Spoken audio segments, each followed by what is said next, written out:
अब क्या करते हैं भैया, यहाँ पर इन तीनों चारों को जोड़ देंगे। जोड़ किसको मान, देखिए एक, ध्यान दीजिएगा, और ये प्लस प्लस वाली संख्या को देखिए, प्लस प्लस वाली को एक साथ जोड़ दो और माइनस माइनस वाले को एक साथ जोड़ दो, ठीक है। जो प्लस माइनस होगा टोटल कुल का यहाँ पर रिजल्ट आ जाएगा, ठीक है। तो प्लस यहाँ पर 1 प्लस 3 बराबर 4 और प्लस 2 बराबर यहाँ पर 6, और इसके बाद में माइनस में ये, फिर प्लस 2 बराबर यहाँ पर कितने हो 8, और फिर प्लस 3 बराबर हो गए 8 3 बोलो बोलो, ठीक है भाई 11, और 11 में प्लस 1 और जोड़ दो 12। तो बच्चों ये तो हो गया 12 प्लस के, ठीक है। अब प्लस के 12 तो माइनस के कितने में देखते हैं। देखिए यहाँ पर प्लस माइनस है, माइनस के 2 है, ठीक है, 3 है, 5 5 1 6 6 1 7 7 2 9 9 और 3 11 12, ठीक है 12। तो 12 ये हो गया, 12 होगी, इन दोनों का प्लस माइनस किया तो मुझे 0 प्राप्त हुआ।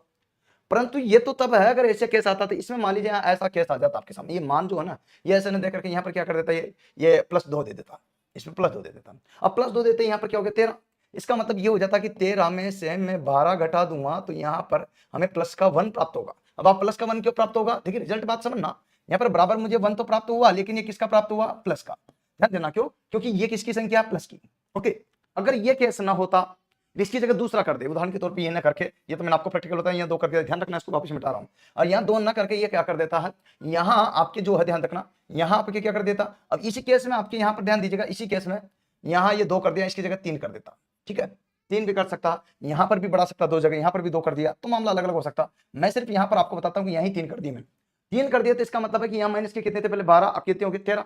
इसका मतलब ये हो जाएगा कि यहाँ पर ध्यान दीजिएगा, यहाँ प्लस के तो रह जाएंगे 12, क्योंकि ये तो प्लस के तो बदले ही नहीं, और माइनस के बदल दिया इसने कितना 13।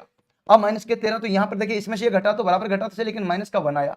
अब जिसका जो आया है वो प्लस का आया तो प्लस जोड़ कर देंगे, और माइनस आया तो माइनस कर देंगे। लास्ट जो प्रोसेसिंग आता है रिजल्ट का, जिसमें हमें आंसर देना, तो उस आंसर के टाइम पर ये प्लस और माइनस कर देंगे, बस इतना सा अंतर होता है। चलिए